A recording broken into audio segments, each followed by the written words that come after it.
cet apprentissage-là aussi, c'est ça. En tout cas, là, c'est un plus gros affaire, mais c'est un peu la culture de... On a une... Je trouve... C'est de la merde comment qu'on voit l'échec, je trouve. On voit l'échec comme une fin, puis comme quelque chose qui te définit, mais dans le fond... tu sais, qu'est-ce que tu as appris de ça, puis pour t'améliorer, il faut bien que tu te sois trompé, genre.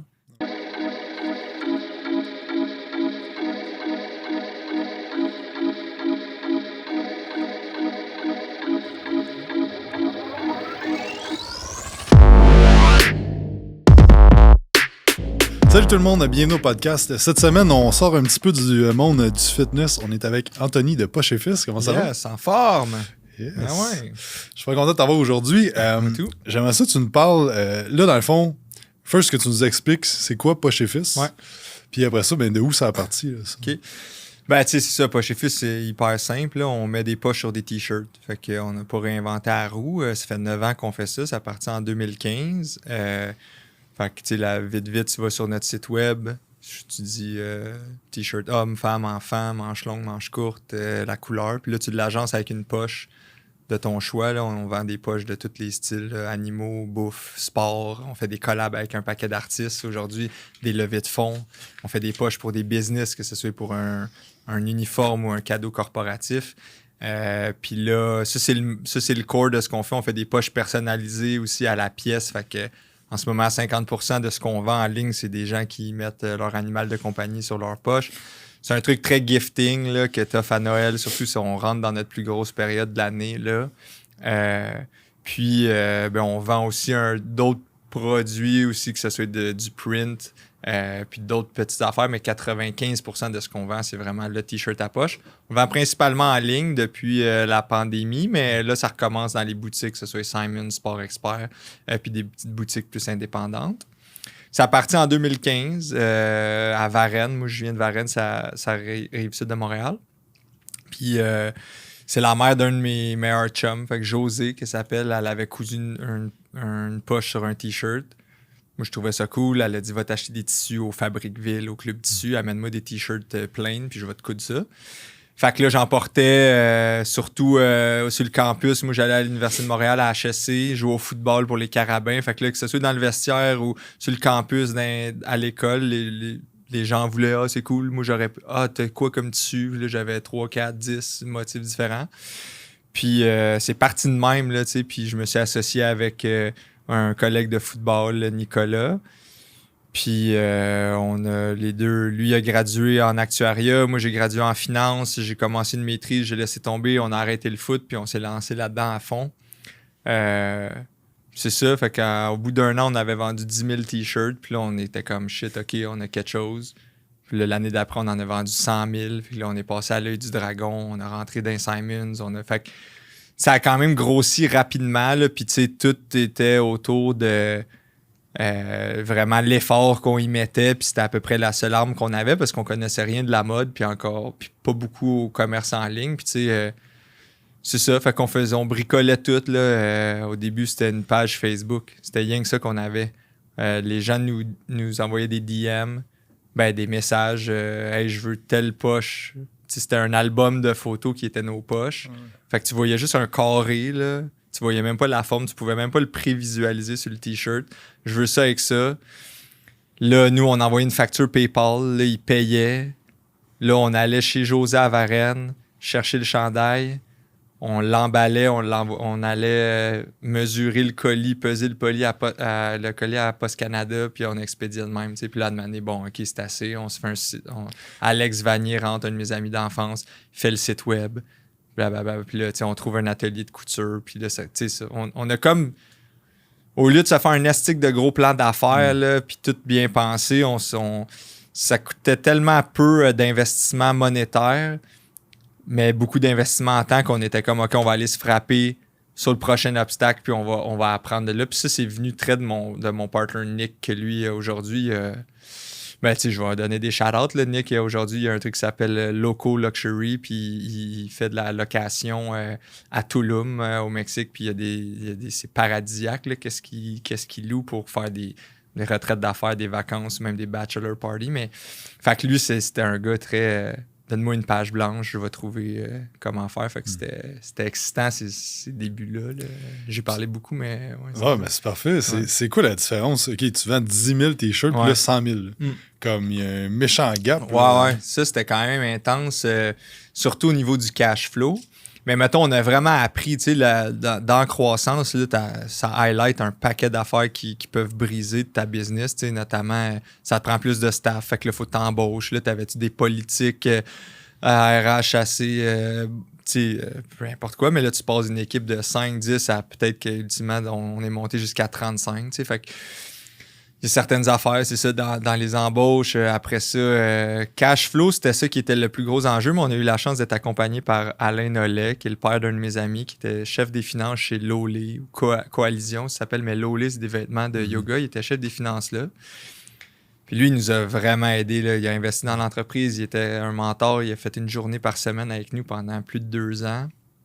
Puis après ça, il est encore actionnaire à ce jour, puis il a été très présent. Il l'a encore un peu plus reculé, mais des super bons conseils. Puis là, tu sais, t'imagines qu'on vend juste en ligne pendant la première année. Puis en ligne, t'es en avant de l'argent. Ça veut dire que la personne paye avec sa carte de crédit. Je reçois l'argent. Puis là, moi, je peux payer mon T-shirt puis le couturier ou la couturière.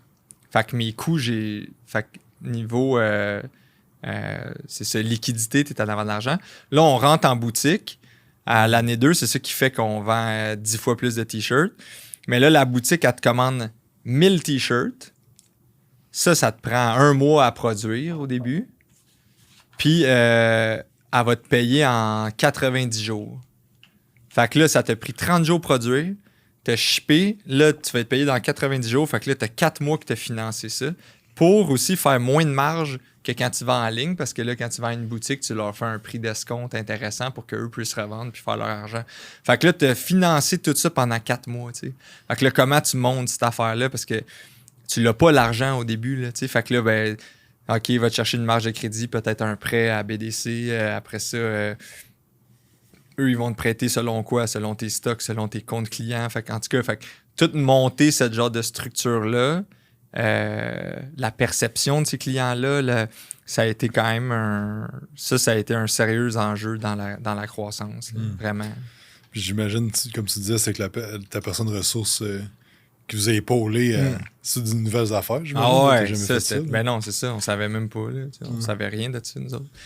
Fait que ça a été vraiment une école en accéléré, tu sais, puis... ce qui était cool de son style de coaching, c'était qu'il nous laissait arriver nous-mêmes aux conclusions. Il nous les force-feedait pas. Là. C'était pas genre hey, « non, faites ça, je le sais ». C'était plus « OK, qu'est-ce que tu penses de ça? » Puis au final, tu arrivais à la même conclusion que lui, mais tu y arrivais par toi-même. Fait que là, ça devenait un peu plus internalisé, si on veut. T'sais. Puis tu sais, il y a des fois aussi on n'était pas d'accord sur certaines affaires, puis finalement, il était bien ouvert à écouter nos propositions. Puis, il revenait toujours, avez-vous du fun? T'as-tu encore du fun? C'est souvent ça, ces questions. Puis ça, je trouve que ça témoigne de quelqu'un qui care vraiment pour la personne, puis pas juste pour la business. Et en plus, qui sait que ben, si les personnes qui lead cette business-là ont du fun puis sont bien, ben la business va, peu importe ce qu'elle est en train de traverser, que ce soit des succès ou des échecs, ben est prise en charge en tout cas.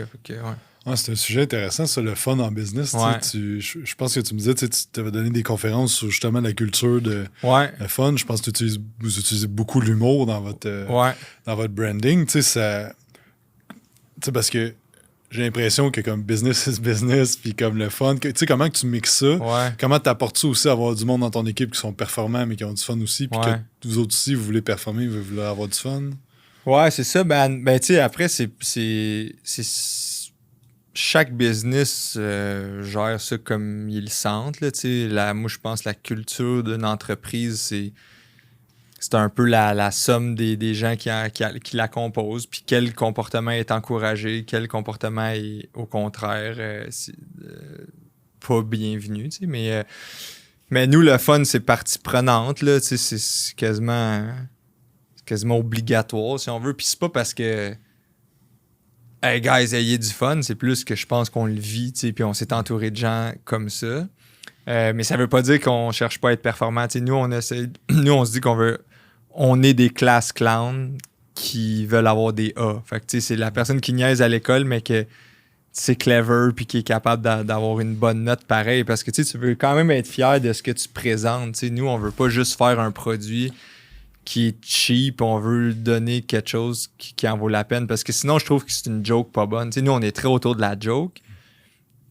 Mais la joke est plate si après le produit il est cheap ou s'il y a du monde dans la.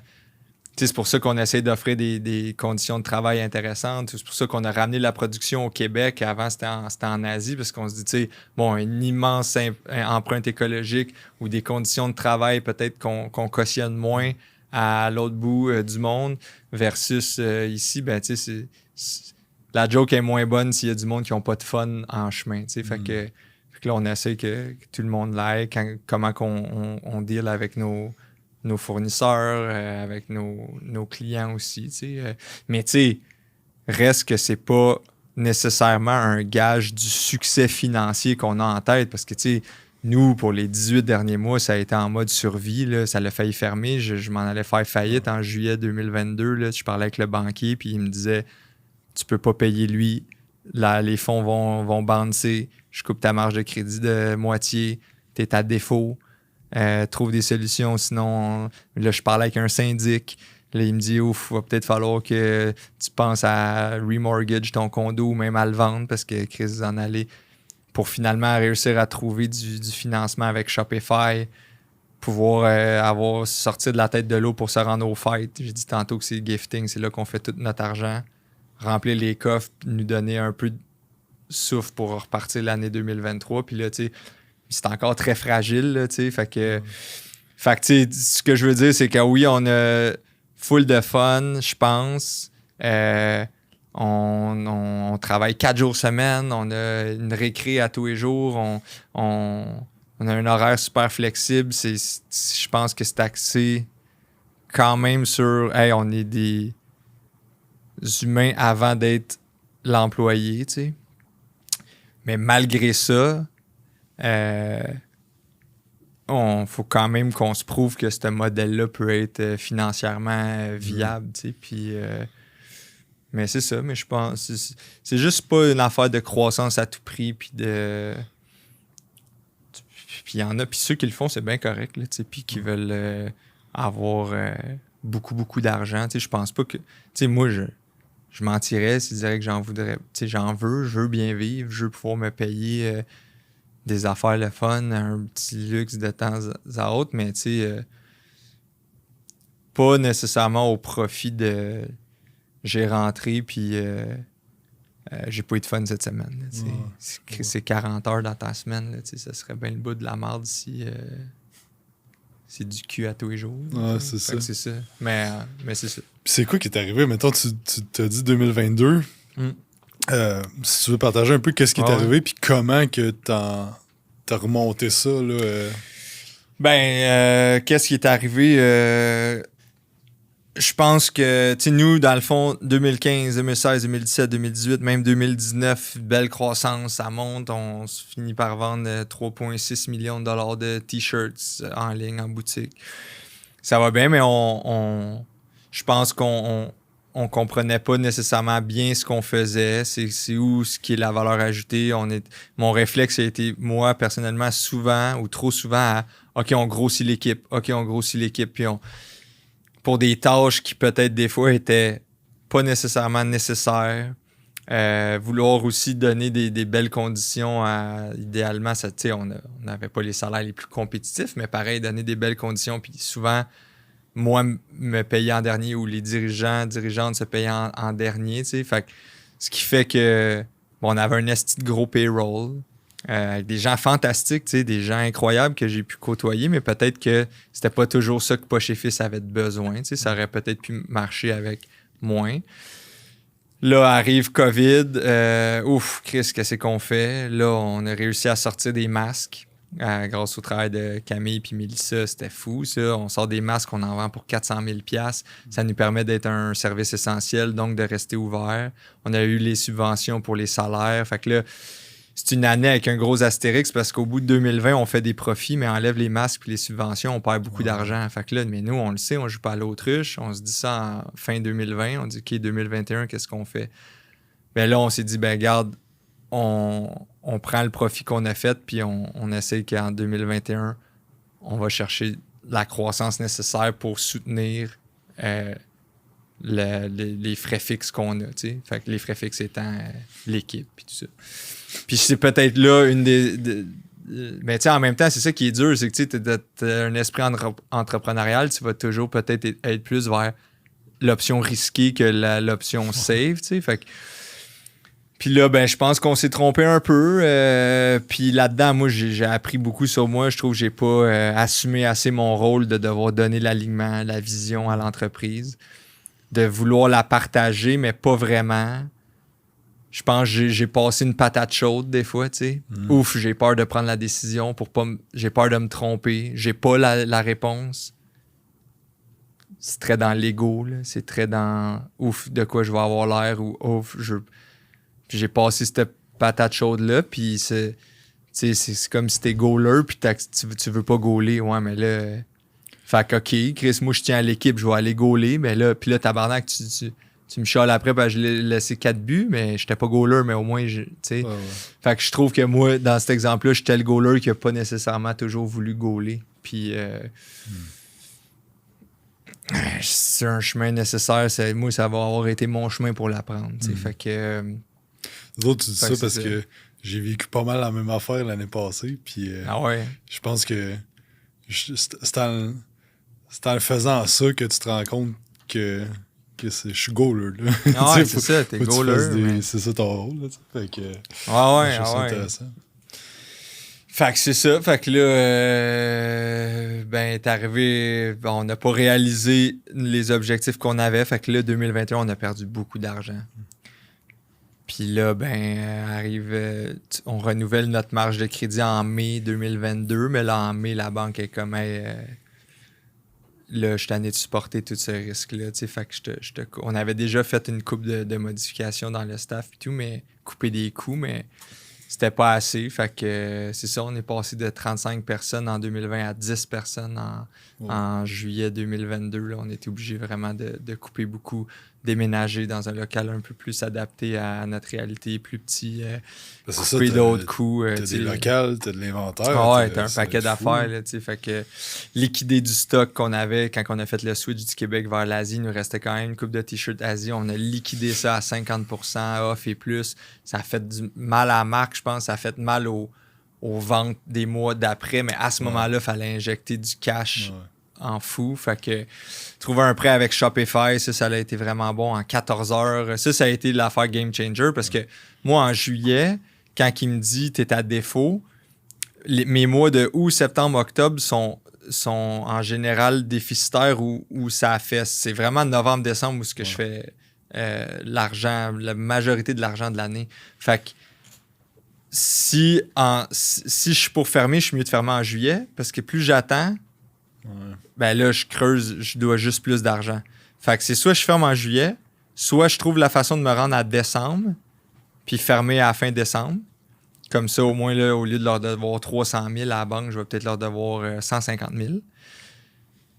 Fait que c'est parti du scénario à OK, on fait faillite en juillet, puis là, je perds mon condo, à ouf, OK, j'ai trouvé Shopify, ils m'ont passé 150 000 piastres en 14 heures. Ça me permet d'acheter des t-shirts. Ça me permet d'en vendre pendant les fêtes. Fait que le scénario 2, OK, on va fermer en janvier. Fait qu'on va avoir perdu moins d'argent. Mais là, pour te rendre là, il faut que les employés y restent puis qu'ils y croient pareil. Parce que qui va vendre les t-shirts que j'ai besoin de vendre en décembre, mais en leur disant que ça se peut qu'on ferme en janvier. Parce qu'à ce moment-là, moi, on a décidé, on va être très transparent avec eux autres. Je veux pas mentir puis dire que non, restez juste pour me sauver le cul, là, tu sais. Fait que puis ils ont décidé de rester pareil, ce qui est quand même fou. Puis il y a un beau témoignage de la culture, je pense, qu'on a bâti. Bref, puis là, on arrive en décembre. Mais là, finalement, on a aligné une coupe de bons coups pour dire, OK, on serait peut-être pas obligé de fermer ou de faire faillite. Fait que là, là, on est 10 mois plus tard de décembre. Puis on a réussi à passer à travers ça. Puis ça s'est pas fait... sais, c'est des estis de discussion tough, là. On va devoir couper ton poste. Je sais que je connais ta valeur en entreprise. Je sais, mais là, c'est une impasse, là, tu sais. Puis là, reprendre plein de chapeaux, puis accepter qu'il y a des affaires qui vont être un peu tout croche, puis qui vont briser un peu en chemin, puis qui vont... Mais pour... Tu sais, c'est ça. La maison est en feu, fait que ça se peut que tu sortes avec... Tu sauveras pas tout, tu sais. Fait que c'est ça. Fait que là, c'est encore assez fragile. Puis c'est fou pareil, parce que, tu sais, je pense que c'est le genre d'affaire que, vu de l'extérieur, tu regardes, mettons, les réseaux sociaux, votre site web, vos affaires, t'es comme, hey, ça doit vendre, parce qu'on s'entend, en tout cas, j'imagine de la marge de profit, je veux dire, c'est quand même un t-shirt, tu peux pas vendre ça 150$. Tu peux pas jouer avec tes... C'est un service, tu peux jouer avec tes prix, dire comme ça vaut ce que ça vaut, mais un t-shirt, je veux dire... Ouais, c'est ça. Puis tu sais, il y a déjà des augmentations de prix qui ont été faites, que ce soit quand on est passé d'un t-shirt fait au Québec dans une fibre plus éco-responsable. Tu sais, il y a un paquet d'affaires, mais c'est ça, il y a une limite à où est-ce que tu peux jouer, là, tu sais. Puis, ouais, c'est vrai, mais moi, pour ça, je suis content d'en parler un peu le plus ouvertement possible, parce que je trouve qu'on peint l'entrepreneuriat comme ce super beau métier et que c'est juste des bons coups. Mais tu sais, si la stat de, ben, il y a 9 business sur 10 qui vont échouer, puis la majorité de ceux-là vont être dans la première année, puis les business qui se rendent jusqu'à 5 ans, c'est vraiment rare. Mais si ça, c'est vrai, ça veut dire que dans le quotidien, c'est tough, ou que c'est pas toujours rose comme on le peint, tu sais. Ben là, faudrait qu'on le dise, là, Chris, que des fois, c'est difficile, puis qu'on lance pas des rushs à tel entrepreneur a fait faillite, bouh, asti, il est pas bon, non. Ouais, mais les odds sont déjà contre lui ou contre elle, tu sais, puis il essaie de créer quelque chose, puis pour 9 qui échouent, ben, il y en a une business qui va bien. Puis cet apprentissage-là aussi, c'est ça. En tout cas, là, c'est un plus gros affaire, mais c'est un peu la culture de... On a une... Je trouve... C'est de la merde comment qu'on voit l'échec, je trouve. On voit l'échec comme une fin, puis comme quelque chose qui te définit. Mais dans le fond, tu sais, qu'est-ce que tu as appris de ça? Puis pour t'améliorer, il faut bien que tu te sois trompé, genre. En tout cas, moi, j'ai été longtemps à pas vouloir me tromper. Puis fait que ça te met dans l'ego, ça te met dans le perfectionnisme, ça t'éloigne d'être bon. Est-ce que ça t'éloigne d'être bon, de pas vouloir te tromper, tu sais, de vouloir toujours avoir la bonne réponse. Fait que moi, j'ai été longtemps, encore des fois, là-dedans. Puis c'est un peu ça aussi que j'aime de FDB, c'est qu'il critique cette culture de performance-là. Puis en tout cas, c'est ça. Je sais pas si on était là. C'est bon parce que, tu sais, je pense, puis on revenait au sujet des FDB, parce que, tu sais, je pense que sur Internet, t'écoutes, puis comme tout le monde peut être entrepreneur, tout le monde roule en gros char, tout le monde a du gros succès, puis tout va donc bien, puis il y a de plus en plus de coachs en succès, tu sais, puis tout ça. Puis là, t'as créé un personnage depuis 2 ans. Ouais, ça doit faire à peu près 2 ans. Ouais. Fait que dans le fond, qu'on a eu sur le podcast, fait que dis-moi donc de où ça part, ça. Puis ensuite, c'est quoi l'impact que ça a sur ton brand? Puis... Ouais, ça part de à peu près 2000. Pendant la COVID, là, je me suis comme parti mon TikTok. Moi, j'ai toujours voulu faire de l'humour. C'était pas assumé, encore une fois, parce que j'étais très dans pas prendre de risques, tu sais. Mais tout, tu sais, c'est comme si t'as quelque chose qui veut sortir, puis tu mets un bouchon dessus, mais ça va sortir par quelque part, là, tu sais. Fait que c'est de même qu'un peu je le compare, là, c'est ça. Je niaisais à l'école, toutes les présentations orales que j'avais à faire, c'était funny, puis même pas chez Fils, si ça se trouve, c'est une business, mais on déconne dedans, puis dans le marketing niaiseux, puis là, donne des conférences, puis là, tu sais, je les fais je veux divertir, je veux faire rire, puis là, papa. Je commence l'impro, puis là, je me pars un TikTok, puis là, je fais une couple de niaiseries sur TikTok, ça marche, on grossit le following, cool, plusieurs vues, puis là, une année, je fais un personnage. Je faisais des fausses entrevues avec des personnages. Puis là, lui, il arrivait, allô, je m'appelle François Degbérupé, puis je suis coach en succès. Vous avez pas un beanbag? Puis là, en tout cas, il drop tous les clichés de business. Puis là, ça l'accroche bien, puis il y a bien des commentaires, je vois que le monde aime ça. Puis là, moi, ça, c'est quand même un personnage que je connais parce que, tu sais, j'étais allé à HEC en démarrant une business, tu vas dans toutes les 5 à 7 de réseautage, tu lis des livres, tu comprends un peu l'affaire. Fait que j'avais le point de vue parfait pour en faire une parodie, tu sais. Fait que là, j'ai commencé ce personnage-là, il faisait un Instagram, un TikTok, un LinkedIn. Puis là, on faisait des quotes inspirantes, mais revirées à l'envers. Puis avec Mathis, que j'avais rencontré en donnant une conférence à mon ancien secondaire. Lui, il était étudiant là, il graduait. Puis on est resté en contact, puis on s'est reparlé une couple d'années après. Puis ben là, on travaille ensemble, puis lui, il m'aide beaucoup avec tout le contenu. Puis fait qu'on a fait un paquet de vidéos. Fait que le FDB aussi fait le tour de plein de podcasts. Un stunt à C2 Montréal aussi qui n'était pas invité, puis il est arrivé. Puis en tout cas, fait que c'est ça. Puis là, ben, l'impact que ça a sur Poche et Fils, tu sais, moi, j'aime me vendre l'idée que ça fait vraiment du sens qu'on fasse ça. Je pense que la vérité, c'est que c'est beaucoup de temps.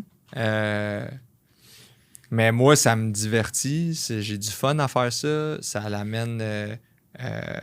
ça l'a quand même amené beaucoup de visites sur le site web parce qu'on host des affaires sur le site, que ce soit le café qu'on vend, les cols roulés, le scam. On vend un scam, là, c'est juste un petit PDF que tu imprimes pour être dans la pyramide du succès. Puis le audiobook imprimé qu'on veut faire, c'est comme un livre, que c'est juste des QR codes que tu scannes. Mais là, on parle avec des éditeurs puis tout ça. Mais c'est ça. Fait en tout cas, est-ce que ça l'amène des visites sur le site web, ça l'amène des emails qu'on peut sans doute retargeter, ça l'associe mon visage qui était de mon TikTok au visage de FDB au TikTok de Poche et Fils. Fait que, OK, ben Chris, c'est tout le même gars. OK, on commence à faire des liens. Puis ça l'a amené des contrats corporatifs quand même assez payants pour Poche et Fils, qui est de faire des poches pour des uniformes de business ou des cadeaux corporatifs. Parce que le crowd de FDB, c'est principalement des personnes en entreprise. C'est parce qu'ils rient de ça. Fait que ça l'a amené ça. Après, je souhaite que toutes les entrées d'argent de FDB, là, j'ai fait passer par l'incorporation de Poche et Fils. Puis je souhaite que ça... C'est ça, qu'ils deviennent un peu notre spokesperson. Il y a des business qui mettent, tu sais, Chris Beach Day, tout ça. Ben, Oli Primo, c'est un actif en soi. Là, c'est tout le contenu qu'il crée, puis son image personnelle, son branding, ben, fait bénéficier ces nombreuses entreprises. Ben, nous, on en a comme créé un faux qui, ultimement, j'aimerais ça que ça bénéficie de la business. Parce que ça fait passer, tu sais, dans le temps de Jared avec Subway. Ouais. Il est moins populaire. Mais récemment, j'ai vu La Fleur. Ouais, c'est ça. Ça, c'est Lucie, écœurant. Ben oui, c'est ça. Ça, c'est un super bon exemple, tu sais. Puis je trouve ça super brillant qu'il ait mis cette personne-là de l'avant. Puis que c'est... Tu sais, je sais même pas si elle travaille là pour vrai. Non, ben j'ai checké, c'est une actrice. Ah, c'est drôle, l'actrice, c'est tellement fort. Fait que c'est instrumentalisé. Ça marche full avec leur positionnement. Je pense que ça l'aide quand c'est des produits simples, un casse-croûte qu'on connaît, tu sais, quand t'as pas vraiment à expliquer le produit. Fait que je pense que nous, on a une marque Poche et Fils, un t-shirt à poche. C'est assez simple. Puis on peut... Fait qu'on aime un peu revirer les codes à l'envers. Tu sais, si on avait ouvert une boutique, c'était pas une boutique avec de la réalité virtuelle puis des iPads. Nous, on appelait ça la boutique de réalité réelle. Fait que c'était juste, tu vas parler avec du vrai monde puis tu vas toucher du tissu. Tu sais, puis au lieu d'avoir un beau petit packaging, tout fancy, Pinterest, on livre d'une boîte de pizza. Au lieu de faire un événement où il y a des influenceurs avec qui tu peux prendre des photos, puis on fait un concours de roche-papier-ciseaux.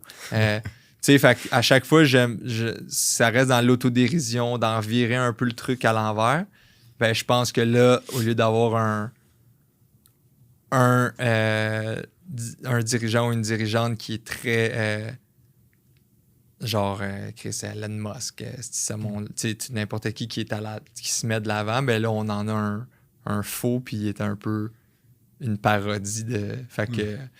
Je pense que ça fit dans le pas se prendre au sérieux. Autant que l'industrie de la mode, c'est très sérieux, selon moi, que c'est voici ce qui est à la mode, voici ce qui l'est pas. Porte mon vêtement, ta vie va donc bien être fantastique. ben nous, poche et fils, c'est l'ode à l'ordinaire un peu. C'est genre, hey, tout le monde est poche, puis c'est bien correct. Puis ben là, FDB, il est ça aussi. Puis, tu sais, fait que je pense que ultimement, moi, en tout cas, dans ma tête, tout s'emboîte.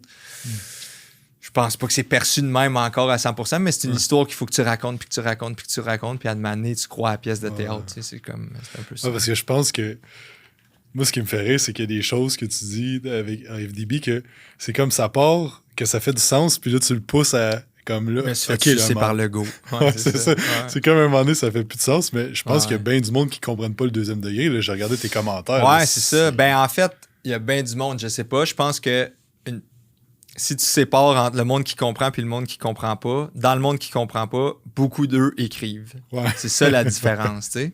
Eux qui comprennent, ils pèsent like ou ils le partagent à un ami. Mais moi, j'aime ça jouer sur cette ligne-là. Tu sais, c'est ça qui m'amuse le plus, garder être pince sans rire, garder mon sérieux.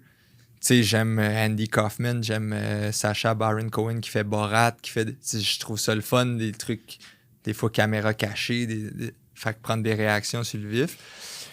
Puis c'est ça, fait que moi je me dis, pour croire à ce personnage-là, faut qu'il soit sa ligne de... Tu sais, c'est ça, ouais.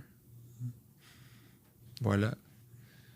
Mais vite, si t'as écouté 3-4 clips, tu catches, là, à moins que tu sois une bine. Puis ton... Tu sais, dans le fond, tu dis que t'as créé ça pour... First, tu me disais tout à l'heure avoir du fun, tu sais. Ouais, c'est ça. Ouais, mais ça, c'est l'autre win, tu sais. Tu me disais, est-ce que ça bénéficie de ton entreprise? Ben, tu sais, financièrement, on voit-tu les fruits de ça tout de suite? Peut-être pas nécessairement, mais après... c'est le meilleur gaz, là, avoir du fun puis avoir envie d'aller le faire. Là, fait que ce soit pour moi, pour Mathis ou pour d'autres membres de l'équipe qui voient ça, qui peuvent partager ça à leur monde. Puis, c'est nous autres. Puis, FDB, ben oui, Chris, c'est notre boss. FDB, fait que, ben, pour moi, ça compte puis ça a une valeur. Puis, encore une fois, je me le raconte peut-être pour me rassurer puis me conforter dans ce que je fais, mais c'est dur d'éteindre la petite voix qui te dit « Go, fais-le, t'as envie. » Puis, c'est aussi bien de l'écouter. J'imagine que, tu sais, récemment, tu passes sur beaucoup de podcasts. J'imagine que, tu sais, ça te fait faire des contacts, ça te fait voir plus, mais couple ouvert, tu sais, c'est quand même un gros podcast. Vraiment, vraiment. Puis ça l'amène, t'as raison, ça l'amène un paquet d'affaires. Tu sais, j'étais allé récemment, je donnais une conférence avec l'ordre des RH, c'était à Québec. Puis, tu sais, là-bas, il y a un boot que leur uniforme, c'est des poches et fils. La personne qui organise a dit « Ah, tu vas-tu être en FDB ou en toi? » Puis là, tu sais, fait que là, il y a des liens qui commencent à se faire. Puis justement, tu sais, c'est ce genre de... FDB disait les synergies. Il y a des synergies qui commencent à s'installer.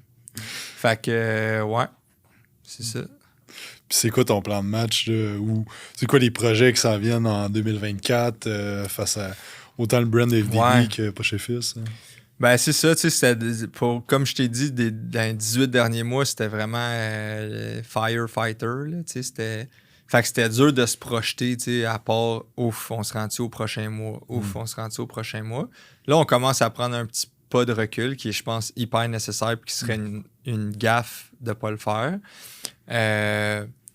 Maintenant que c'est un peu plus stable, puis que la structure financière fait que ça peut être plus facilement rentable, ou en tout cas, ça me prend des moins gros mois pour être profitable, tu sais, versus avant, quand on était 35. Fait que là, OK, comment que ce qu'on a bâti avec Poche et Fils, là, en ce moment, on est principalement en ligne, comment qu'on peut retourner dans certaines boutiques, comment qu'on peut ressortir des produits qui avaient bien marché, des bas, des boxers qu'on a déjà sortis, mais sans devoir investir beaucoup d'argent, que ce soit dans le développement ou dans d'avoir le cash flow pour le faire. Fait que là, on s'associe, on fait des collabs avec des business qui font déjà ça, qui maîtrisent déjà ces produits-là, qui sont connus ici. Fait que, puis là, fait que comment aller chercher un niveau de vente qui nous permet d'être profitable juste avec Poche et Fils, puis utiliser Poche et Fils comme moteur pour les autres projets. Puis par les autres projets, on a d'autres produits qu'on veut sortir qui n'ont pas nécessairement le brand Poche et Fils, mais qui seraient dans notre entrepôt, fulfilled par notre équipe à l'entrepôt, peut-être le même service client, le même site web transactionnel. Fait qu'on a des coûts fixes qu'on peut partager à travers ces projets-là, puis qu'il y ait d'autres sources de revenus qui rentrent. Puis peut-être même que FDB devient un peu le centre de cette affaire-là, qui est hey, FDB lance des nouvelles business ou investit dans voici son portfolio, puis là, puis il y a des. Puis tu sais, ça va toujours être des business ludiques, puis fun, puis cave si ça se trouve. Fait que, puis sans doute dans le côté gifting, tu sais, le audiobook, on veut le sortir, ben ça se donne en cadeau à ton ami entrepreneur, too much, un peu, pack, tu y donnes. Comme un t-shirt, ça se donne. Comme ultimement, peut-être, on a d'autres produits là, qu'on est en train de travailler, mais tu sais, tout ça, ça prend un peu plus de stabilité dans l'équipe, puis dans... on n'est pas toujours en train de se dire il faut faire le mois, puis ça demande de l'argent, tu sais, fait que... Puis là, j'en reviens à faut-tu croître à tout prix? Faut-tu de l'argent juste pour faire de l'argent? Ben, plus en plus que j'avance, plus en plus que ma réflexion est comme je veux pas juste faire de l'argent pour faire de l'argent, mais si cet argent-là peut m'aider à faire encore plus à avoir encore plus de fun avec l'équipe puis avec les gens qui nous suivent, ben là c'est comme une raison un peu plus valable, selon moi, de courir après ça. Que je pense qu'on perd de vue quand que c'est juste OK, l'an prochain, comment on fait trop? 1 million. C'est comme ouais, mais pourquoi? Fait que, ouais. C'est fun que tu parles de ça parce que ça fait plusieurs personnes, puis moi, c'est le cas que j'ai réalisé dans la dernière année, c'est que, tu sais, à un moment donné, croître à tout prix, c'est pas tant la croissance qui est dure, c'est de gérer la croissance. Ouais. C'est que pas tout pète quand ça grossit, tu sais. Puis d'être comme, ça, je parlais avec Gab Caleb tantôt, c'est, tu sais, la différence entre une bonne business et une grosse business. Si tu veux juste viser une grosse business à tout prix, c'est que tu vas faire des moves, mais comme... Ouais. Tu sors de comme pourquoi tu le fais, puis ta vision, puis ta mission, puis comme ton core focus. Ouais, je suis d'accord. C'est dur à faire pareil, là, tu sais, puis t'as pas une boule de cristal, puis tu sais, moi, Moi, je suis d'avis qu'on contrôle à peu près rien de qu'est-ce qui nous a... En tout cas, c'est mon avis, là, tu sais, peut-être que c'est pas partagé, mais... en fait, t'as le contrôle sur certaines affaires, mais quand tu te mets à vouloir... jouer à Dieu, là, que j'appelle, à penser que tu connais le futur, à penser que tu avais donc raison cette fois-là, puis là, penser que tu sais tout, ben là, tu commences à juger, puis là, en jugeant, ben là, t'es plus curieux, puis t'apprends pas, puis fait que, puis il faut que je me le répète, parce que moi, je tombe souvent là-dedans, là, fait que je pense qu'on contrôle bien moins que ce qu'on pense. Fait que c'est bien correct d'arriver puis de le vivre, là, puis de dire « Ah, c'ti, man, on a essayé ça, ben on s'est trompé, man. » Puis on repart. Là, exact. Je trouve ça intéressant parce qu'il n'y a pas beaucoup... Tu sais, faire une histoire courte, mais moi, l'année passée, on a vraiment tapé un plafond, puis à un moment donné, je savais plus quoi faire, là, tu sais, puis là, j'étais comme « Chris, est-ce que tout le monde vit ça? » Genre, puis là, à parler à de plus en plus de monde, c'est comme... Ouais, tu sais, il y a des moments où est-ce que tu t'en vas dans une direction, et de quoi qui pète, si tu revires de bord, si tu te rends en ligne, puis comme tu dis, il y a pas de... Tu sais pas le futur, qu'est-ce qui va arriver. Tu as un Y, que tu as le choix d'aller à gauche ou à droite, tu prends le meilleur choix que tu penses à ce moment-là. À ce moment-là, c'est ça. C'est tellement facile après coup de dire « Ah ouais, j'aurais dû... » Ouais, mais c'est sûr, c'est tu sais, même, tu check le goaler là, qui voit la puck passer ici sur vidéo, il dit tu lui dis t'aurais dû l'arrêter. Il dit ouais, c'est ça, je le sais. Moi aussi, c'est ça que je voulais faire à ce moment-là, tu sais. Jusqu'à Chris, ça glace une fois. Là. Ouais, c'est ça. Mais ouais. Moi, il y a quelque chose qui m'avait aidé, c'est Phil Lamar. Phil Lamar, c'est le fondateur d'Urbania. Je m'étais assis avec quand que ça a comme pété là, en 2022, là, en juillet. Puis lui, il a comme dédramatisé l'affaire. Il m'a regardé. Il dit, ben oui, OK, welcome to business life. Là, il était comme tellement... C'était comme tellement banal pour lui que ah ouais, tu vis des moments tough, c'est normal.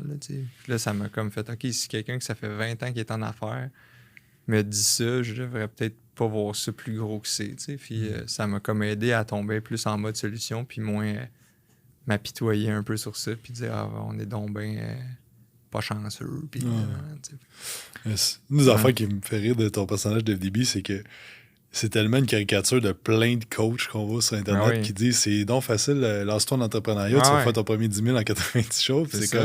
C'est poche parce qu'il y a plein de monde qui, d'un sens, tombe dans ce panneau-là, puis ils pensent que ça va être facile. Puis là, ils joignent un coaching que là, c'est comme. Tu devrais juste aller travailler pour quelqu'un d'autre. Tu n'es pas fait nécessairement pour ça, mais la société te pousse tellement à dire comme tu devrais être entrepreneur, puis tout, mais comme. Tu sais, c'est pas. Ouais, c'est ça. Puis là, je sais pas où est-ce qu'on s'en va. Je sais pas jusqu'où on veut aller dans ça, mais tu sais, je pense que ça témoigne.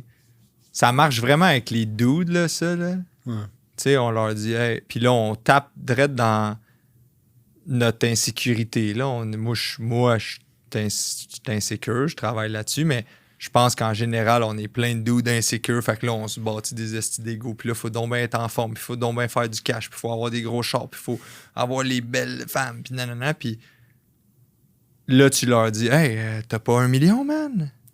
Là, tout le monde, t'as 20 ans puis t'as pas 1 million. Là, t'es assis, t'es comme, ah non, j'ai pas 1 million. Chris, toi, t'as 1 million? Non.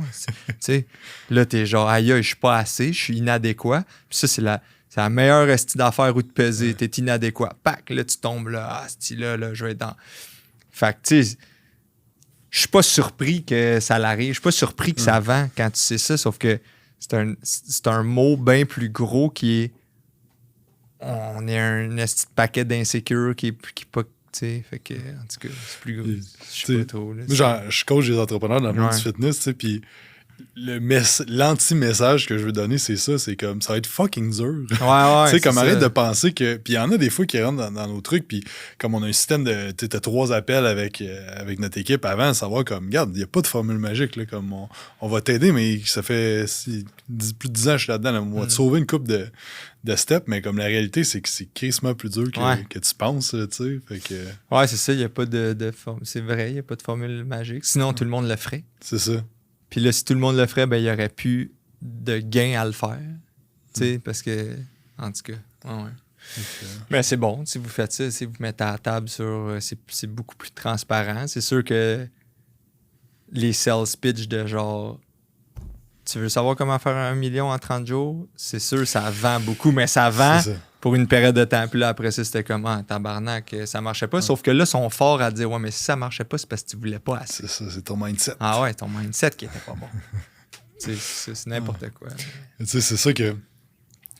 bref, on relève un peu, mais tu sais, moi, je sais que ça pourrait croître pas mal plus vite si je jouerais cette carte-là, mais je suis comme, c'est tellement pas aligné qu'est-ce que je crois puis qu'est-ce qu'on dit, et comme à un moment donné... c'est ça, là, des fois, moi, j'essaie de... C'est quoi... Souvent, j'ai été un peu cette personne-là, FDB. Après ça, j'ai jugé cette personne-là. Puis là, j'essaie de me dire, regarde, j'en fais une parodie, c'est de l'autodérision. Puis j'essaie de moins juger, genre, parce que eux, ils font ça, encore là, par insécurité. Puis là, si t'es shame, ben t'es laisses, tu sais, ils sont là-dedans par peur de la honte. Puis là, tu les shamerais, tu sais, c'est comme, on va pas arriver à une solution de même, en tout cas. On va les laisser là-dedans, tu sais. Fait que je suis comme, j'essaie d'avoir de l'empathie ou mais s'il y a des gens qui savent ça puis qui font des schemes de même en sachant ça, là, c'est un peu evil. Là, c'est un peu genre, OK, tu sais qu'est-ce que tu es en train de faire. Là, c'est comme wrong un peu. Mais ouais. C'est pour ça que je trouve ça intéressant que tu partages ça là, avec l'humilité, de dire comme, OK, Chris, on a eu un bout de tough. Puis, puis ça se trouve, il va en avoir d'autres. C'est ça, peut-être bien plus tough. Là, puis dans le big scheme of things, on a quand même la chance d'être ici à un contexte géopolitique assez stable, safe, puis on peut partir des business, puis on peut avoir d'accès à du financement, puis je vends des t-shirts, tabarnak. Là, non, mais c'est ça, là, c'est pas... c'est vrai que c'est tough, puis tu sais, là, je dis ça en riant, puis c'est pas que je diminue pas qu'est-ce qu'on fait, mais c'est important de mettre ça en... c'est relativiser ou je sais pas, avoir une perspective un peu plus réelle de l'affaire. Là, Ouais. Très cool, très intéressant. J'ai des petites questions à rafale. Ouais, c'est bon. C'est quoi ton cheat meal favori? Cheat meal favori, man, c'est des filets de poulet panés. Tu sais, genre flamingo, là. Direct à l'épicerie ou un resto? À l'épicerie. Je suis plus gros fan des flamingos à l'épicerie. Ketchup, mayo. Ah, c'est bon, man. Je vais sûrement aller m'en acheter tantôt. C'est quoi ta méthode? Je sais pas si tu t'entraînes pas mal. Je m'entraîne pas mal, mais tu sais, moi, je jouais au foot avant, fait qu'on s'entraînait 7 fois par semaine là, en course, en muscu. Fait qu'après ça l'arrête, puis là, tu sais. Fait que c'est quoi la question? Ta méthode d'entraînement favori? Style d'entraînement que t'aimes le plus? Dans les dernières années, là, j'avais fait beaucoup de CrossFit, après ça des hits, tu sais, plus des circuits en haute intensité. Puis là, aujourd'hui, mais ça m'a comme écarté. J'étais performant là-dedans, mais là, j'avais de la misère à faire mes sports. Tu sais, moi, je joue au flag football, je joue au basket, je fais différentes affaires. Puis j'étais comme en forme dans le gym, mais j'avais de la misère à faire mes sports parce que manque de mobilité, Puis là, aujourd'hui, mes trainings, là, tu sais, faut que je défasse des conceptions dans ma tête, parce que là, je fais beaucoup d'affaires avec des élastiques, des trucs de mobilité, des trucs à une jambe, pour développer des trucs qui sont plus spécifiques au sport. Puis ça me challenge parce que là, c'est plus bulk season, puis lever beaucoup de poids, puis tu sais, fait que ça, je trouve ça quand même tough, là, tu sais, mais ouais, fait que mon entraînement en ce moment, je fais 4 jours semaine, puis c'est ça, il y a beaucoup c'est pas des grosses charges, fait que puis il y a quasiment 30 minutes de mobilité là-dedans, là, sur une heure et quart de training, fait que mais je joue au flag, puis je suis capable de jouer des deux côtés de la balle toute la game, puis c'est ça. C'est un win. Es-tu plus cardio ou muscu que tu préfères? Muscu, mais tu sais, cardio... Non, muscu. Quoi ton livre favori? Fiction ou non-fiction? C'est ça, hein, tu m'avais posé tantôt. J'aime... un livre favori. J'aime...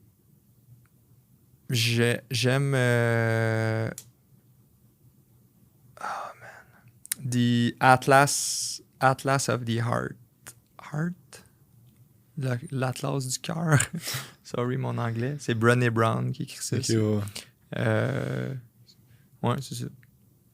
C'est un livre, elle parle de un esti de wide range d'émotions. Là, tu sais, moi, bon, encore là, on peut parler des dudes, esti, qu'on pense qu'il y a 2 émotions, t'es en crise ou ça va bien. Là, ben là, de manière, si ça t'amène chez une thérapeute, là, je te le souhaite, là t'arrives et tu te rends compte qu'il y a un esti d'autres paquets d'émotions, tu sais. Puis si tu les écoutes pas, puis si tu n'apprends pas à c'est quoi, puis c'est quoi ça veut dire, ben là, ça peut ressortir en plein d'affaires bizarres.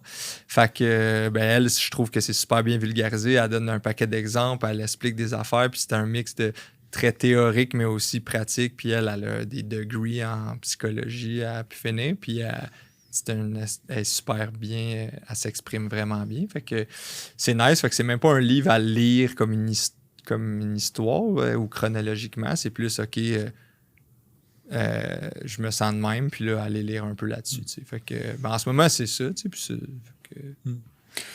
un film ou une série favorite?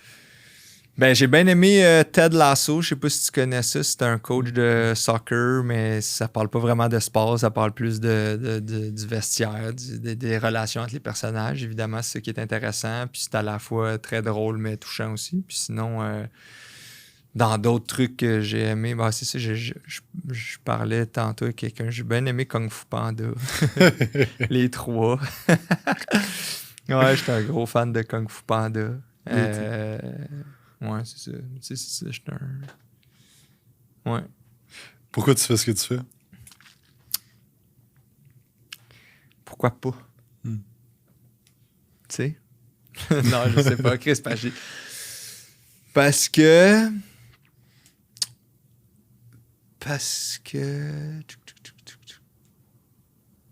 Ouais, je pense parce que j'ai du fun. C'est parce que je pense que ça, on est... pense qu'on est ben trop sérieux tout le temps. Là, une minute, tu deviens un adulte, là, c'est de même. C'est de même parce que je l'ai dit, puis ça fait 20 ans que c'est de même. Puis là, on joue nos rôles de « je m'en vais au travail 9 à 5 », puis « je m'en vais à l'école », puis là, il y a des codes préétablis que « ben non, c'est 40 heures, puis c'est du 9 à 5 ». Puis je suis comme « ouais, mais Chris, c'est nous qui avons inventé ça, pourquoi qu'on change ?» Fait que je trouve qu'on est trop sérieux. Ouais. C'est une autre raison. C'est ça. Pour l'instant, c'est ça. Dans 10 ans, je vais peut-être dire autre chose. Une année, je vais radoter. Puis une année, je vais être un esti has-been qui va dire « ouais, dans le temps, je faisais ça. » Fait que... C'est ça. Merci pour ton temps. Merci à toi. Est-ce que les gens peuvent avoir de l'information sur ce que tu fais?